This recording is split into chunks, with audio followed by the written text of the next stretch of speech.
it's done. So the general concept has not been so much used until the starting, at least in the previous century. But if you look at this condition for omega stability, which is axiom A plus the no cycle condition,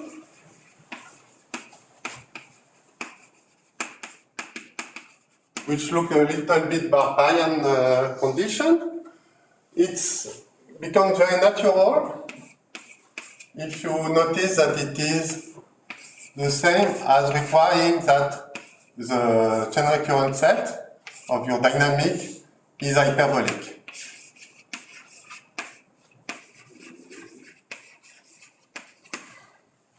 So that is not a simple result. And so that is hard to prove. It requires the shadowing lemma or Anosov closing lemma.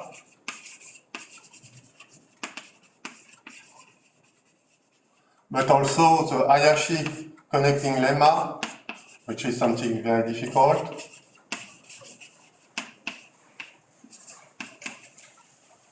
And indeed, we need a generalization of this Hayashi connecting lemma. When we simplify the proof of Hayashi, so we make a generalization with Crozier, so a version of myself with Crozier.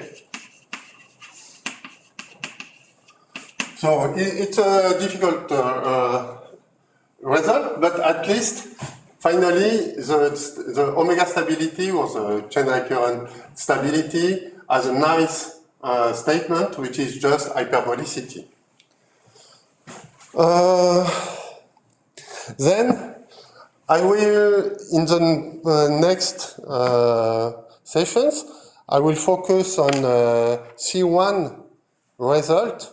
And many times people think that when it is C1, it's not important for CR or something like that. So let me just focus on C infinite dynamic for a while. And I will have some intersection with your talk of this morning, sorry. So that was the first remark. Remark 1, then, okay. Let's see, if you look at the Hénon family,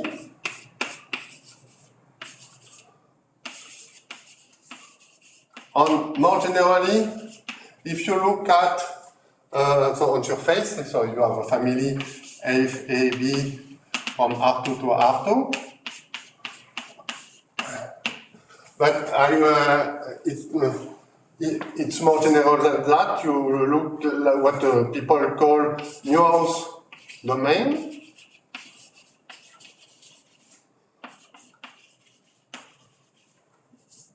And that appear each time you have an homoclinic, you display an homoclinic tangency.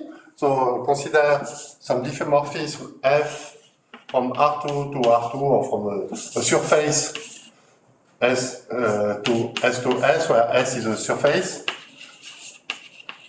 And you assume that you have some hyperbolic saddle.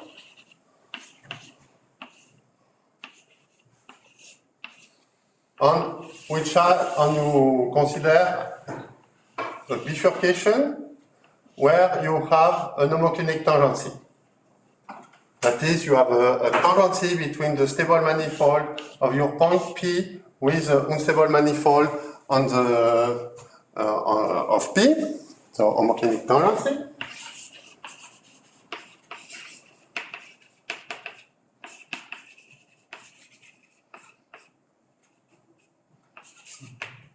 And you consider not just one F, but you consider a family. So I will put parameters, and the parameters consist, so if I look at, I will put this with T, meaning that with the parameters, I make moving this point of the unstable manifold of P is just moving on the so we start with no intersection, we create a quadratic tangency, and then we cross, creating new transverse homoclinic points. So there is a first theorem by Neuhaus, and that will define the Neuhaus domain theorem. So by a small perturbation of the parameters or of the map,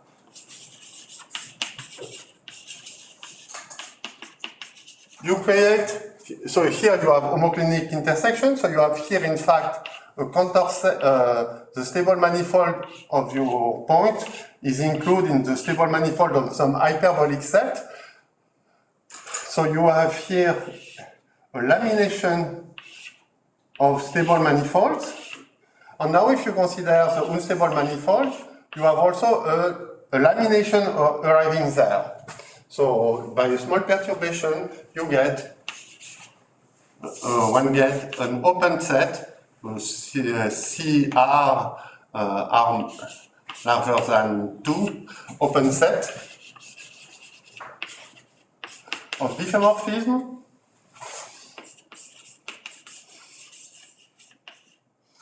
having a hyperbolic set, hyperbolic or show, basic set,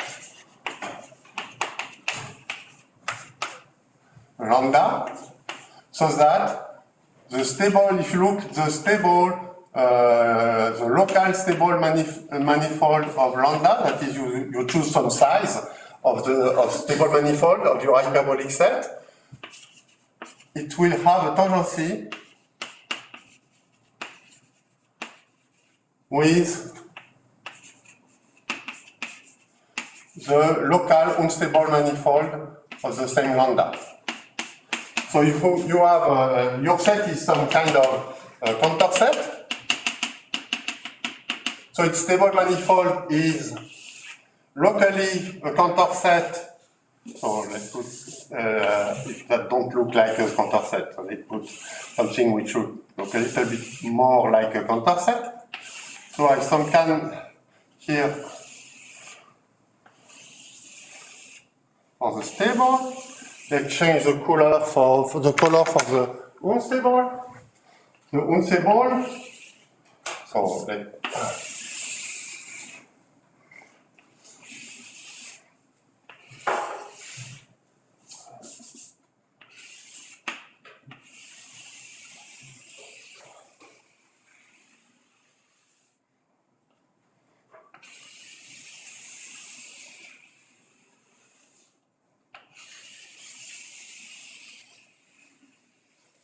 So you have this is like a contour set times a segment, the other is a contour set by a segment, and because of this position here, you see it's truly difficult to make that you don't see the tangency. Okay, and so it proves, so there is something to prove here. Here, it look at some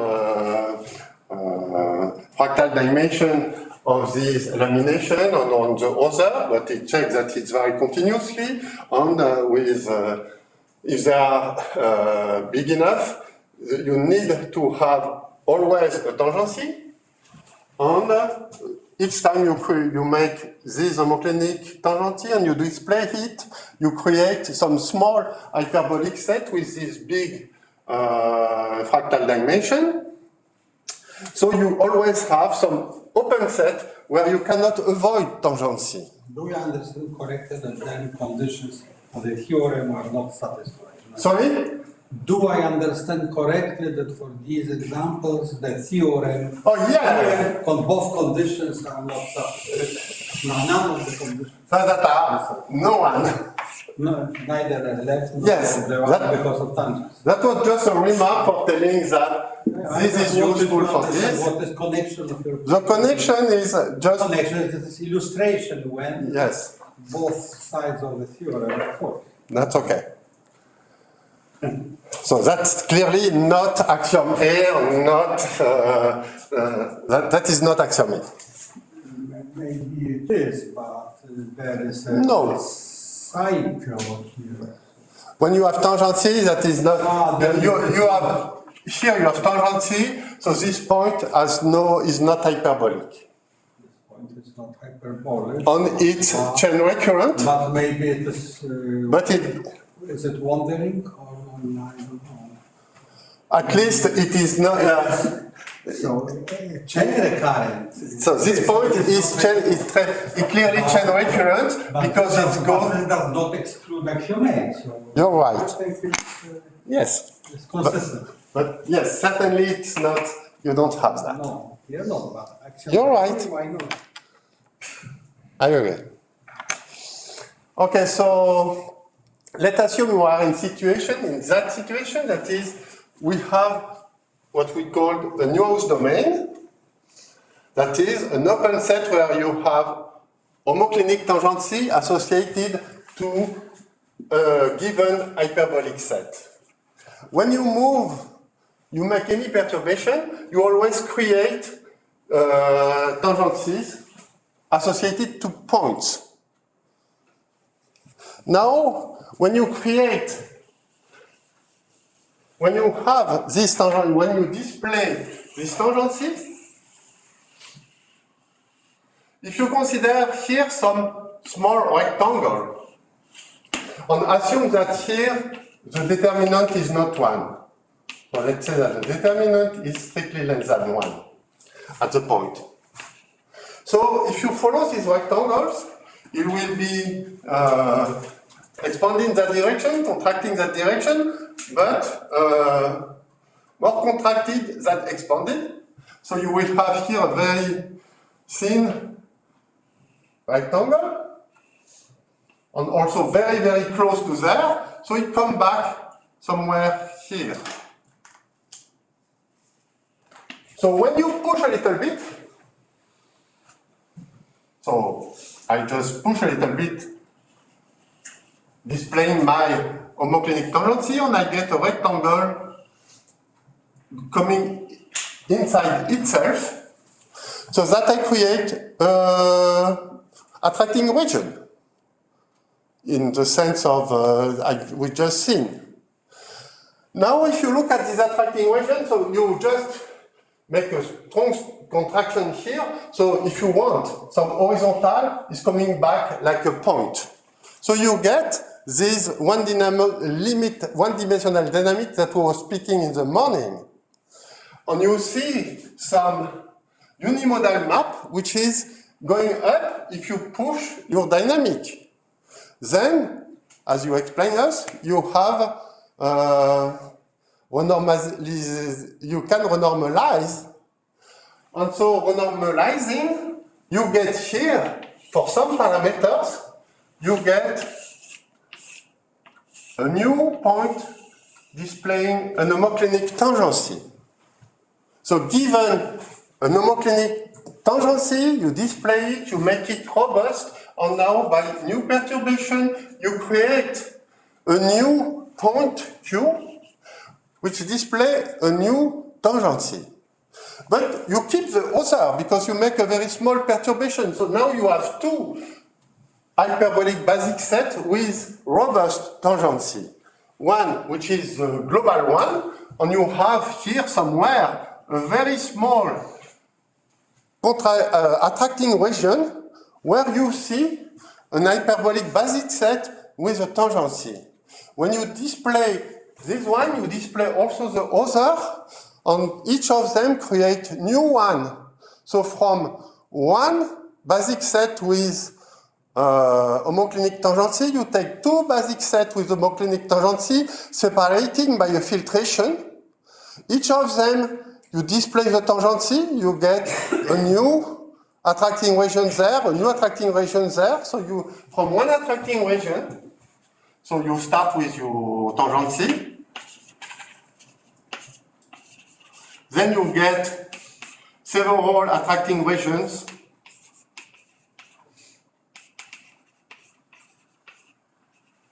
So U1, U2, let's say. From U1, U2, you will have two others, U11, U12, U21, U22, and so on.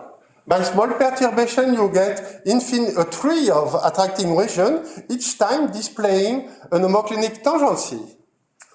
And at the limit, if you follow any of these branches, you get an adding machine, an odometer. But you have uncountably many branches, so you get here that, so in the theorem, in a Newhouse domain, say infinite generic diffeomorphism display uncountably many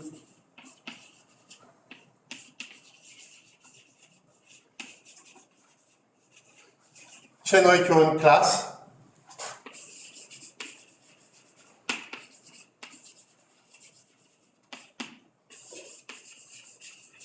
which are odometer. So let's say that in Hedon family it's not common that you say, I can say something for a dense set of parameters, but I can say something. Dense set of parameters have uncountably many odometers, which are chain recurrent class, each separated from the other by by an attracting repelling region. Saying that at each step you have a set of parameters with tangency, you need to know that that some dimension. So each two counters. So each time you create one, you create, that's the theorem of Newhouse. Each time you have a tangency, when you push it, you create a small hyperbolic set with big Hausdorff dimension. And immediately you stabilize the tangency. So each time you have this, you push it, you have a robust tangency which appear. And then from one robust you get many robust which are separating by attracting regions, and then you get uncountably many odometers. Okay, so that's something that I wanted to show for telling that the pathological dynamics are not due to the C1 setting. Many times the pathology that I do can be realized in the C-infinite setting, sometimes not.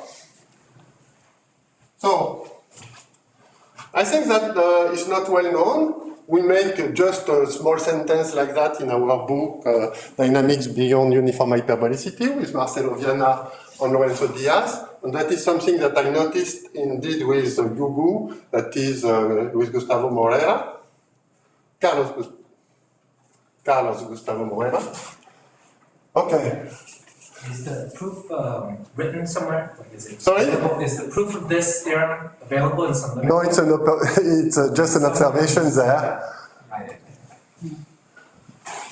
But it's less complicated that the result by Conley that you can display infinitely many attractors in these families.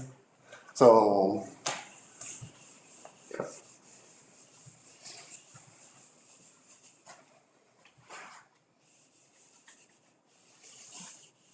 What is truly a simple consequence is the fact that when you display the tangency, you get here some open set where you create a robust tangency that you display also. How you get this high Hausdorff dimension? Sorry? How you get this high Hausdorff dimension? That is the first result, that a result of 68 by Newhouse, that when you display a tangency, when you get there, so you get here an hyperbolic set, and it checks that this... independently of how... independently. Values at this you just need that this is quadratic. And then... Okay. I thought it depends on the set of... No, so here I just need that the Jacobian is less than 1 for starting. not strongly less than 1, just less than 1, not 1. And then automatically. On the next one will be strongly very less than 1. This one, because we iterate a long time, so the... Again, the same as the previous lecture. Yes. Okay. Okay. Now I will make some examples, some that I already done last time, and one new, if I am able to do it. How long do I have? Sorry? Half an hour. Half an hour, okay. So, Slightly less. let me present you a trick that I like for making examples. Smooth examples, indeed. So I make the drawing here for keeping some time. That is an diffeomorphism surface on the plane, which has some. So indeed, I had to complete here by some repelling point here. So also, so it has a region which is a disk. This disk is inside itself, but you have a region you can cover by 4 rectangles, so that the image is sent. So this rectangle, blue rectangle, is sent on that blue rectangle here. These 2 rectangles has 2 sides on this orange rectangle that you can see here. On the other side, you have a red rectangle on the green rectangle. So the image of the red rectangles go like that, and the other go like that. So what you can see is that each rectangle arrive longer and thinner. So we make a contraction of, let's say, the vertical, but there are not very verticals. The verticals, all vertical is strongly contracted. All horizontal is expanded. If it's not at the first time, it will be at next time. So this is a uniformly hyperbolic dynamics with a uniform contraction, uniform expansion, and that is, it sends a region inside itself. That is, I get an attractor, which is an hyperbolic basic set.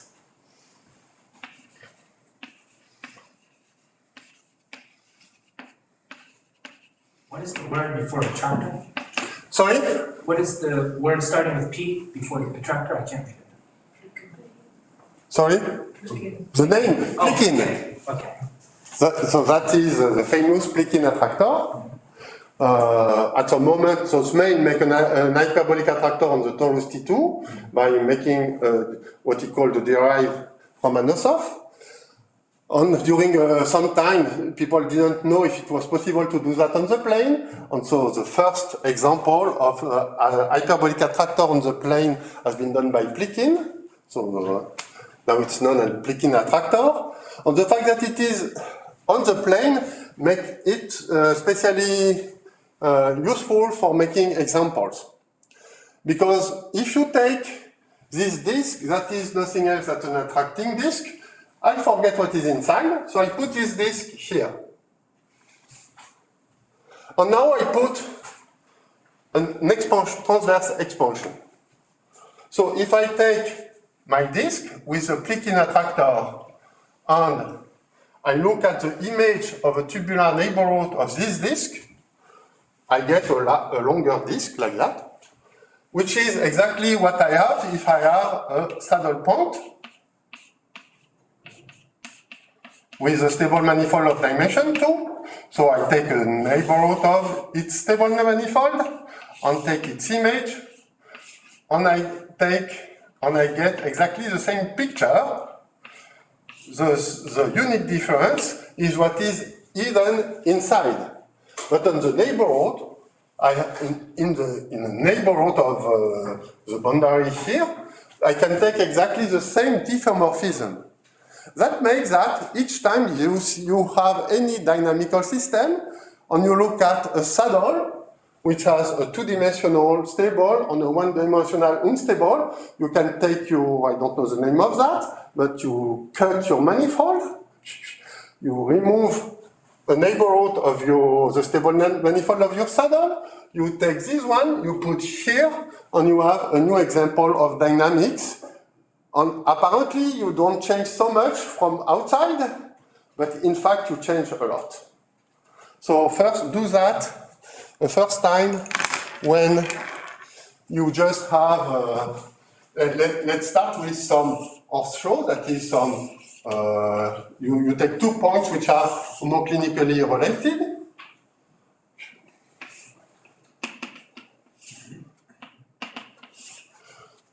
And I apply my trick. So I say, oh no, this point I want to change. So I take here a neighborhood of the stable manifold.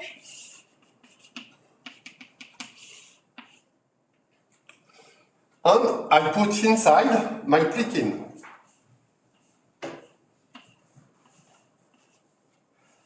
Oh. Okay, so I just do that. From first, I had an hyperbolic set due to the cycle between two hyperbolic saddles of the same index. And now what I get? I get here some hyperbolic set.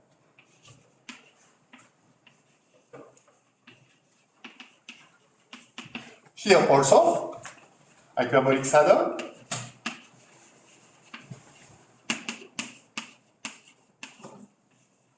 And I have a cycle between these two hyperbolic sets. Okay.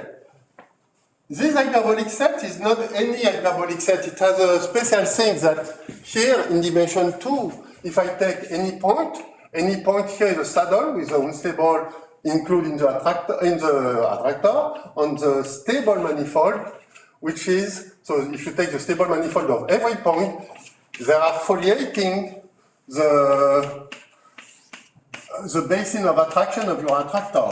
So you have a foliation here, one-dimensional foliation. So what is now this stable manifold of your attractor? It's exactly the stable manifold of your former point. So you have here a foliation by the stable leaf of the point in your attractor. And there are one-dimensional, so that is here you have a dimension of the stable bundle is equal to 1. The dimension on the unstable bundle is 2. And here the dimension on the stable manifold of the stable is 2. And the dimension on the unstable is 1. But, okay, the dimension of the stable manifold is 1, but it's not so 1 because it looks like a surface. So here, my hyperbolic set has a bundle of dimension 1, a stable bundle of dimension 1, but a stable manifold of dimension 2. So here I have a transverse intersection between two things which don't look to be possible to make intersections. That is something unstable of dimension 1 with something of dimension 1, and I am in dimension 3. So that is not a transverse intersection.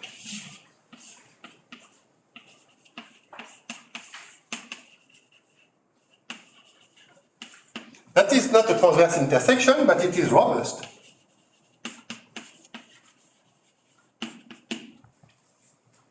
So that is, this trick provides you immediately a C1 open set, or C infinite if you want, because C1 open is C infinite open,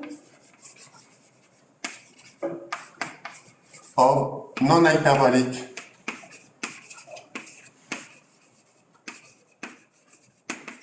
diffeomorphism.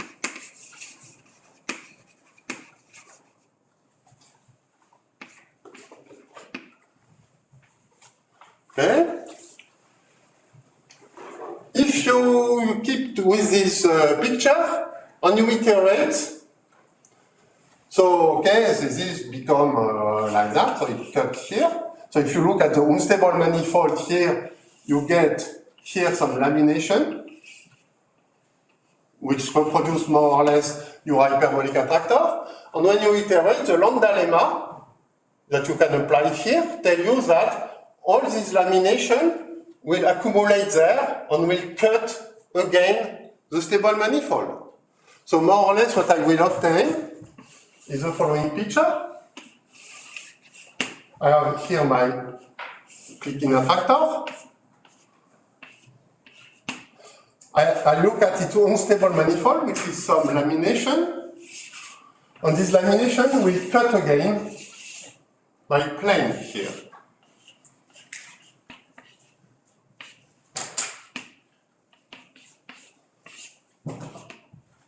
But here, this plane is foliated by the stable manifold. And you have a compact lamination here inside the foliated plane. You always have tangency. So here you get robust tangency.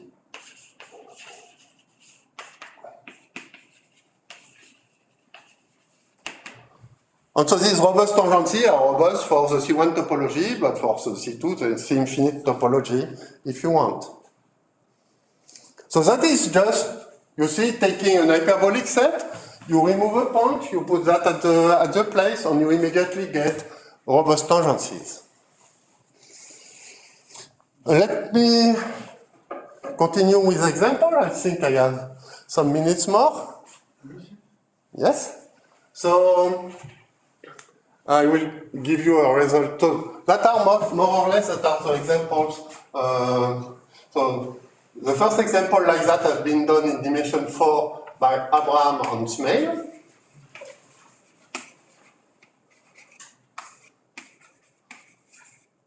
And I think it's the same period as Newhouse phenomena. And just after Simon, so that is dimension 4, and Simon making dimension 3. And so but the principle is exactly this one. So I will finish by some result I have done some years ago with Dawei Yang and Liming. Is it related to blenders, Lorenzo likes to So popularize? I usually say, Lorenzo don't like that I say that, because he likes blenders that we always draw, that is the blenders that we built. But I always say that is a blender before the blenders. What Lorenzo Diaz called blender, and that I call also because we have them together. So the blenders are hyperbolic set, which are a priori with these, you have some dimension of the stable manifold, let's say 1, but the stable manifold of the set behaves as if it was two-dimensional. Like here. Like here. So, exactly. So that is, in some sense, a blender before the invention of blenders. And the blenders, here is nice for making example. You make example by surgery. The nice with blenders is that you can do the same by generic bifurcation. You make a generic cycle, and it appears a blender, and it never appear a plicking. So you cannot make plicking by generic bifurcation, but each time you make a generic bifurcation between saddles or different indices, you have blenders appearing. So in some sense, this say your observation about blenders says that this construction, not by surgery but by bifurcation, is very generic.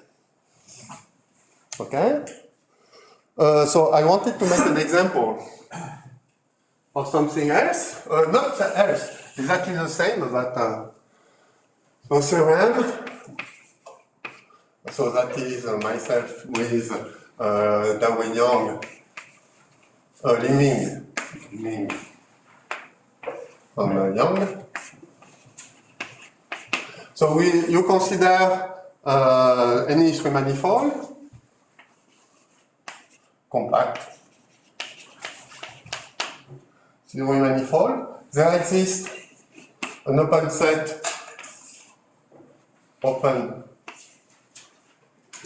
non-NP in diff what you want, diff 1 R infinity, so that generic, so there exists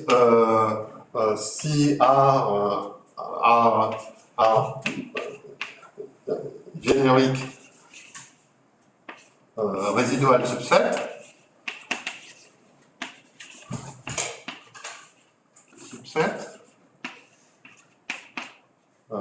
let's say G, GR, so that if F belongs to GR,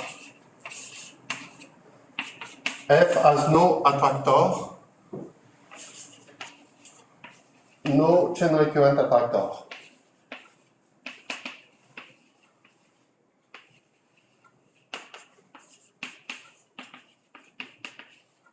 So it has attractor in the sense of the measure, it has attractor in many meanings, but if you want that an attractor is some place where you have a neighborhood, we go inside itself, the maximal invariant set is your attractor, and your attractor is transitive or something like that, you don't have any.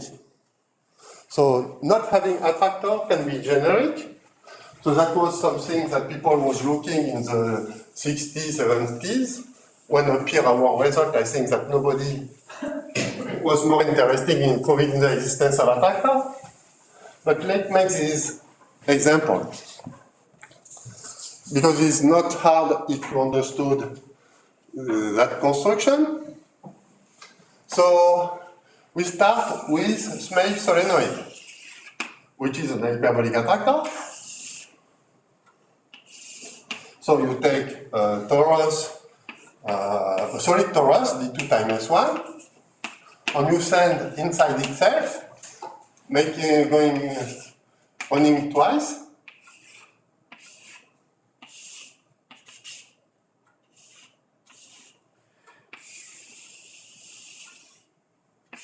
So let's do it.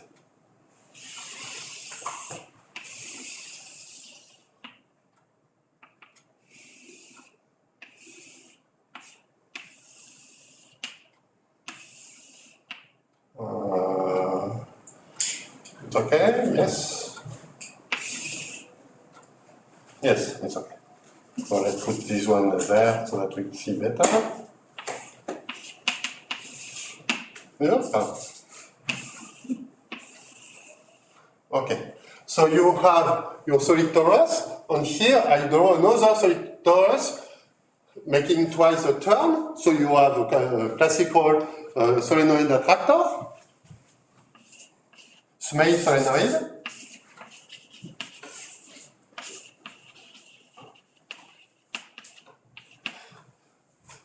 So you make a strong contraction of the disk on the circle S1, you make the multiplication by 2.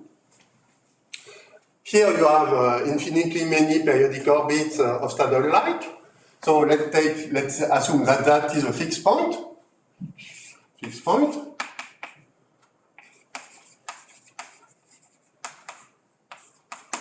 And now I make my favorite surgery. I remove the point and I put here. So I take a neighborhood of it. And here only I change my point for making a flicking attractor. Okay. Okay. And that's almost it. And I will try to explain you by words without too writing, because if I write, it will be too slow. Okay, so with that, we have seen that we get, if I take another fixed point, let's say that this, I take some periodic point here. So let's say that P is a hyperbolic saddle.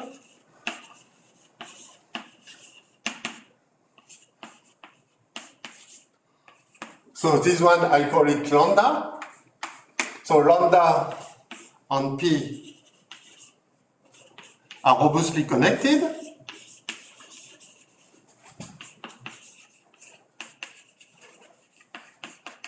So they are in the same chain recurrent class all the time.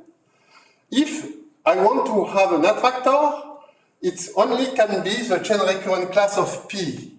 Why that? It's because the unstable manifold, if you take any open set and you iterate it, it becomes very long and it will cut the stable manifold of P. So every open set, you have that the stable manifold of P will cut this open set. So P need to be inside your attractor if you have a chain recurrent class which is attracting. So you know what is the candidate to be attractor, which is this one. But we have seen that in that condition, my lambda display robust tangencies. So I will make an additional hypothesis. I will assume that lambda has a point with a point so that the determinant of the derivative in the derivative in the center stable direction. So yes, so in that disk, I want that it is larger than 1, which is not completely intuitive. So I have an attractor. So you, a priori, you mean that the Jacobian is uniformly less than 1, but it cannot be uniformly less than 1. I can take some specific periodic point here and to change a little bit the derivative so that the Jacobian at this point is bigger than 1. So in that situation, we display a tangency, so a point, let's say Q. Densely in this open set, we display tangency associated to that point. So that is a point having a tangency in dimension 3. So we are in dimension 3, and we have a tangency between a point so that which has a strong unstable direction in the center stable direction you have Jacobian 1. So Viana and Pallis prove that when you get that, you get some you create repellence. And here you display this tangency densely. So these hyperbolic, you can think that it is an attractor, but it is expelling repellence all the time, each time you make perturbation. So that generically, you will have, in fact, this densely there in the chain recurrent class of P. It will be the chain recurrent class of P will be the closure of repelling point. So it's not an attractor. So you see, it's the construction, okay, I cannot say it's trivial, but it's not that complicated. And with something which is not so complicated, you get that the unique candidate for being an attracting set is contained in the closure of a sequence of repelling orbits. So you don't have any attractor there. So is what I wanted to say today, and I will continue tomorrow.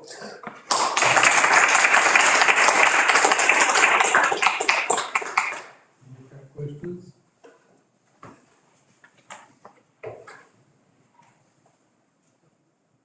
Questions will be tomorrow. Maybe. Or by mail. To you. Sorry? Oh? By mail to you. Oh, by mail, yes.